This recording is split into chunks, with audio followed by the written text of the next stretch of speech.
Hey, if we haven't met yet, my name's Doug. I run a business called Convology, and a big part of my business is run primarily on a platform called Circle. You've probably heard of it. You may have heard of it here on my channel. I've talked about it a few times, but I want to talk about why I personally use it and why I've chosen to make it the centerpiece of my business, despite the fact that there are cheaper options out there and options that are a little bit more integrated with the rest of my tech stack. So, if you're curious how a business centered around events and community and courses and coaching might work on a platform like Circle, then this is definitely a video for you. As I mentioned, I'm going to focus mostly on why I use Circle. I'm not necessarily going to say why it's the best or why you should necessarily use Circle. I'm just going to show you why I use it and why I still use it after coming up on 6 years now. So I think I got started early in 2020. I was one of the first people to use Circle, started my community on their old legacy plans, and I've been grandfathered into various plans, and I've upgraded several times since then as my community has grown. And I just want to walk you through my setup. You're going to get a little bit of a glimpse inside of my membership as we do so, but I'm going to give you a glimpse into my setup and show you some of the features that I honestly can't live without now in my business. A big part of my business is the community aspect, so I like that that is at the center of Circle. So as a community-based business, I want it to be very easy for my members to be able to come in and to ask questions, interact with me, interact with others, and a place where all of that can just continue to live on indefinitely. Circle gives me that with its emphasis on community. So, for example, in my tech help discussion space where members can ask questions anytime they have them about any tech stack tool, particularly ones that might fall within one of our topic categories here, people can just come in and ask a question. It might look like an old school forum, but it's been elevated several decades. For example, making a post is super easy. My members can come in, click new post. They can include a title, what they want to write with really nice markdown, I think it's called, like paragraphs, headings, numbered lists, block quotes, dividers, emojis. They can insert code blocks, polls, images, video, audio, recording voice messages. There's so much stuff that my members can input into their post, into the community, that makes it just super easy basically to use and really, really clean. One of the reasons why I shied away from using a platform like this in my business as early on as I would have is because all the options out there were just super, super clunky. Honestly, even one of the reasons why I don't use a tool more closely integrated with my own tech stack, I use High Level for a lot of things, which you may notice on my channel I talk a lot about. One of the big reasons why I don't personally use the platform, aside from the fact that I've been on Circle for 5+ years, is that I don't think the posting is as intuitive or as clean or polished as Circle's been able to achieve. And I think Circle leads by far in this category of just making it honestly a beautiful and pleasing experience to be able to post into a community. So since that's what I'm doing literally all day long, I literally have this up on one of my monitors all day long, that had to be at the top of the experience for me. I also need a platform that's super visual as well as being polished and clean and easy to post in. I have, like I said, 5 years of replays from live office hours. I have mastermind calls, workshops, various tutorials, downloads, an assortment of things. So I've created places like a resource library where people can very quickly come in, scan what they're looking for, sort things like if they want to see Q&As or if they want to see various downloads or whatever it might be. It's very, very easy to find content. And that's another thing that I found was a big shortcoming in other tools, even tools like SureDash and tools like High Level. I feel like it's very hard to display content and then for my users on those platforms to be able to find the content in order to consume it quickly. So discoverability needs to be a big part of the community, and it is in Circle. And I think that right up there next to the posting experience, the presentation experience, in my opinion, is second to none. It's also really important to me that the platform be able to contain and house all of the various different types of content that I create in my business. A big part of what I do is courses and educational learning materials. So for example, in the past, I used to call this my course library, and it still is a course library in Circle, but I'm moving more towards creating frameworks and creating systems, which are my 2 new programs that have come out recently. But all of my previous quote unquote courses are now part of a roadmap and a journey that I'm creating for my members so that when they join into my membership, I've got 2 main phases that people tend to fall into: the launch phase, where a lot of people just perpetually get stuck in launch mode. And I have the growth phase for once you've launched your business and your tech stack, how do you grow your business?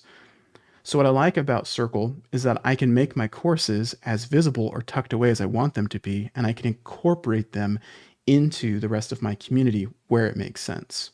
So here at the top of the screen, I've included by choice, I could hide this if I wanted to, I've included by choice a courses tab where all of my learning materials that someone might have access to are visible and available to them to come in and consume. For example, I'll just choose one right here.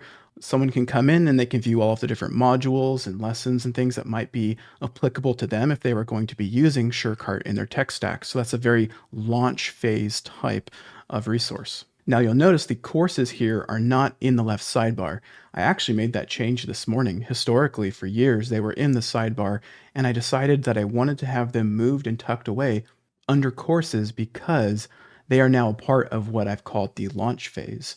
So in my community, I did mention those two phases that I think most people fall into.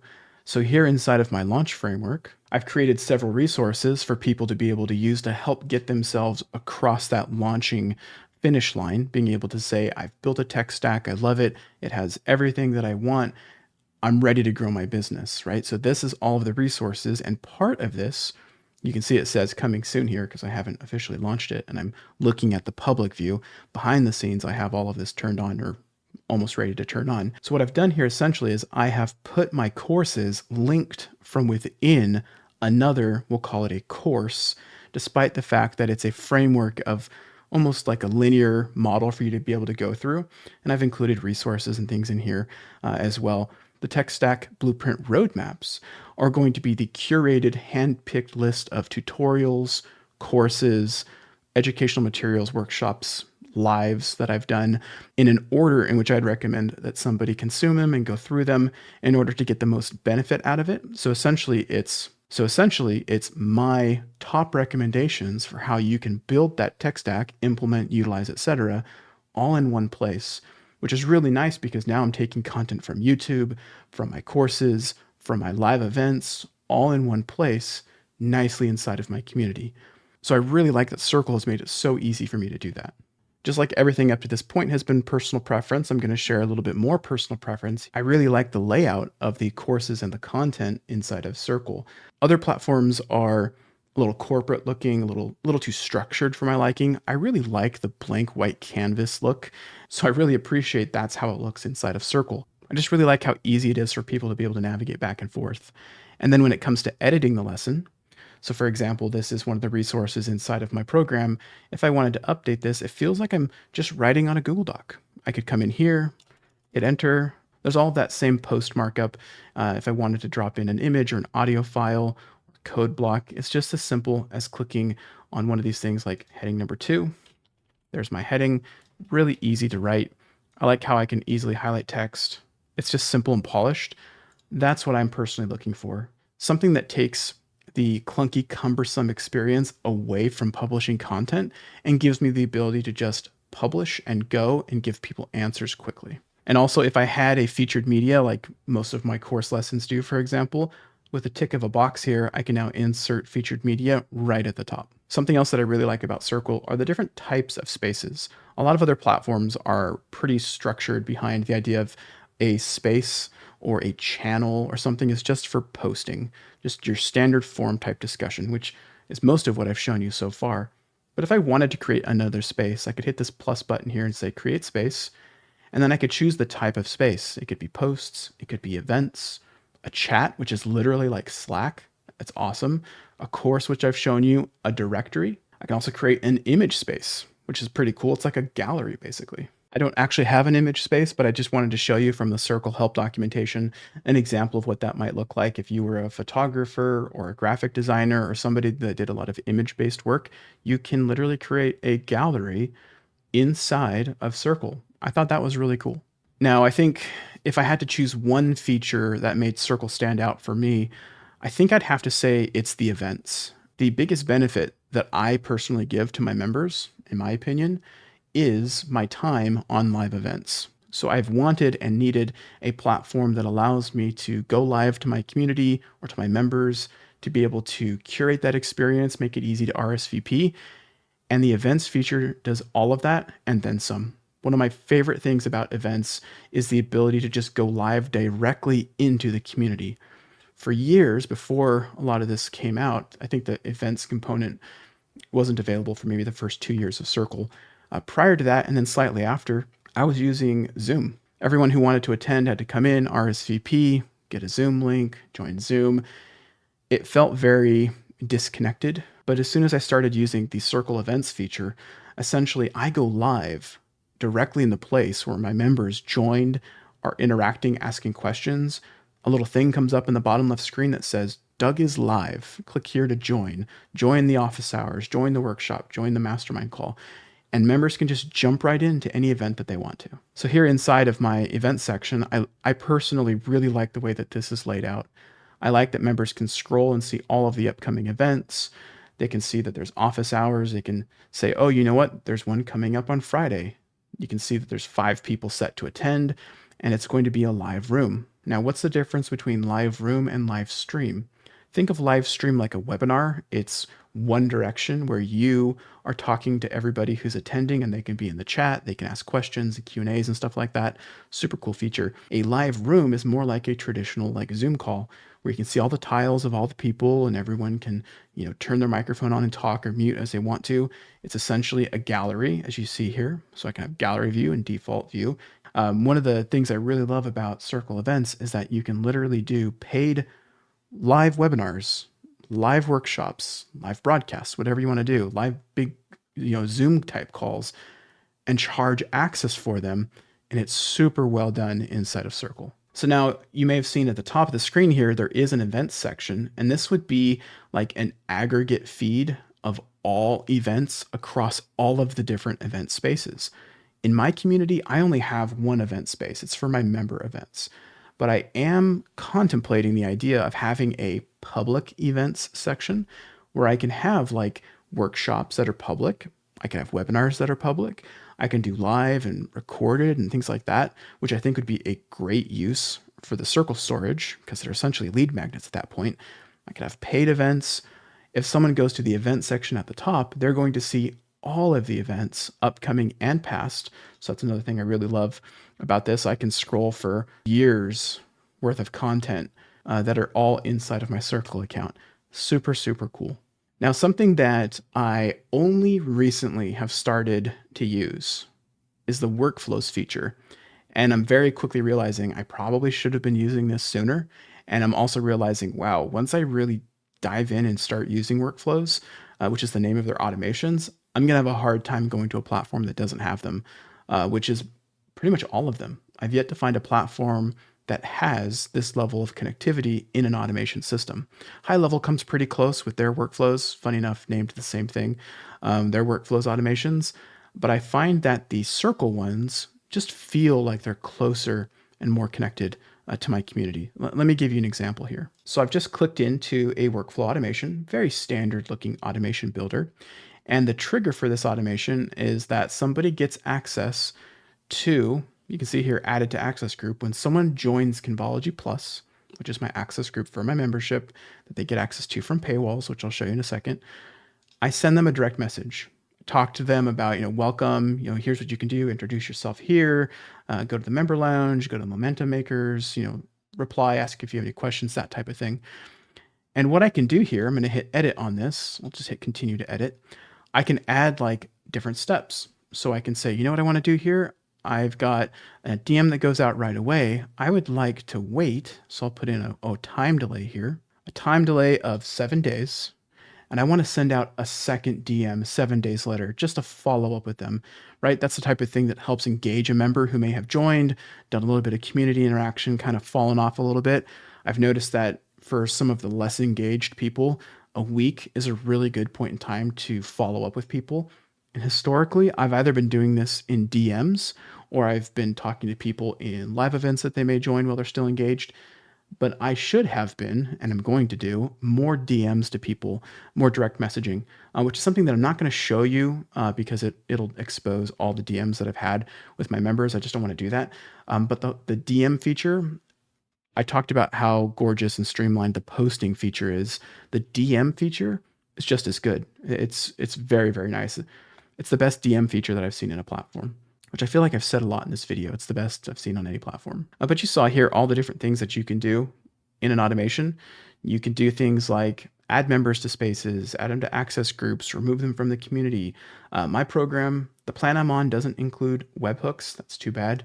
That would be pretty cool. But if I do decide to upgrade, I'm on the business plan, which is, I forget how much it costs, but I'm on the business plan, which you can look up. If I decide I want to upgrade to, I think the next one up would be the enterprise plan, which is, I'm just not needing any of those features that are included. Webhooks would be one that I'd get access to, which would be cool. Cause like imagine being able to say like, if someone joins an access group, send a webhook, etc. But I have found that I can do a lot of that, and I do a lot of that with Zapier or Make. Either of those platforms works really well with the Circle API, and I've created integrations that will shoot people over into my CRM. I use HighLevel for that, so I'll send people into my HighLevel CRM, I'll tag them, and then I use HighLevel to send emails. So in my setup, webhook goes out over to HighLevel, adds them into my CRM, tags them, does all of that, sends them all the onboarding emails. So although I don't have webhooks, I do have the API in Circle on my plan, so that works really well. So that's the automation maker or the workflow maker. Like I said, I've only just begun to use it, and I kind of wish I had been using it all along. Now, getting access to the community, I do all through the Circle Paywall system. Circle Paywalls are like their built-in checkout, but it's so fully integrated with Circle that I don't need to do any zaps. I don't have to send data from one platform to another.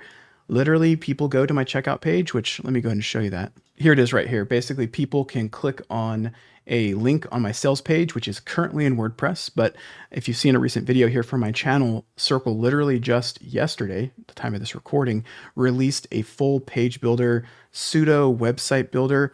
It's got a little bit of ways to go before I'm willing to put a website on it instead of using my WordPress sales page, but it's not far off from being very capable and fully integrated, which I've already shown in that video. So if you are interested in seeing how their page builder, website builder, etc., deeply integrates with community and why I might even be interested in using it, definitely check out that video. I'll link that at the end of this video. Up in the upper right, you'll be able to see it in the card. I'll put it down below in the description as well. But you can see here, this is the checkout page. I am logged in, so I don't need to like create a password or enter my email or anything, which is another cool thing. Again, you're already logged in. It knows who you are. I put all the information, letting people know that like, hey, when we hit 200 active members, price is going to go up. I talk about how much it costs. I put some benefits of what they're getting in their core membership, along with all the additional stuff that I've thrown in. Here's the price, etc. I have like a mixed feeling about paywalls. I created a video on them. I'll link that in the description as well, because I think it's worth watching. I do go through a lot of my justification, but let me walk through really quickly if you haven't watched that video, and so you don't have to if you don't want to. Essentially, because the paywalls are so deeply integrated with the access groups in my community, they can be deeply integrated with the events in my community. They can be deeply integrated into the workflows. I don't have to go into any third-party platform to have somebody get access for all of that to work. That I love. And that is ultimately why I decided to use Circle Paywalls. I talk more about it in that other video, but there is a catch. You do have an additional fee from Circle if you use their paywall system. On my plan, I pay an additional 1% processing fee. So I integrate directly with Stripe. I pay Stripe 2.9% plus 30 cents per transaction. And I pay Circle an additional 1%. Even before I upgraded my plan, when I was paying 2%, I personally found it to be worth it. Putting that into perspective, if somebody buys Convology Plus, which is $500 for the first quarter and then $250 per quarter after that, I'm paying an additional $5 for all of that integration, cohesiveness, simplicity, efficiency, all the stuff I don't ever have to worry about a Zap not working or making a connection. I'm paying $5 for that transaction, 1%, to make that happen. Totally worth it to me. One day, if I'm making multiple millions of dollars from memberships, I might say, gee, you know what? These numbers are starting to add up. But for right now, I'm just not there. So that $5, I'm happy to pay that. That makes total sense to me as like a service fee, so to speak. But that's my justification for why it's not such a big deal for me, because I really love how paywalls are so deeply integrated with the rest of the platform.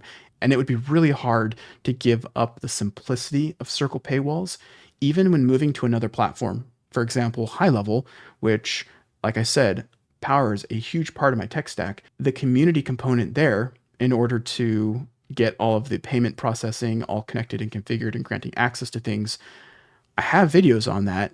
It's a much, much, much more involved process. Granted, you have a lot more customization, but with customization and options, etc., comes a lot more work and a lot more to manage.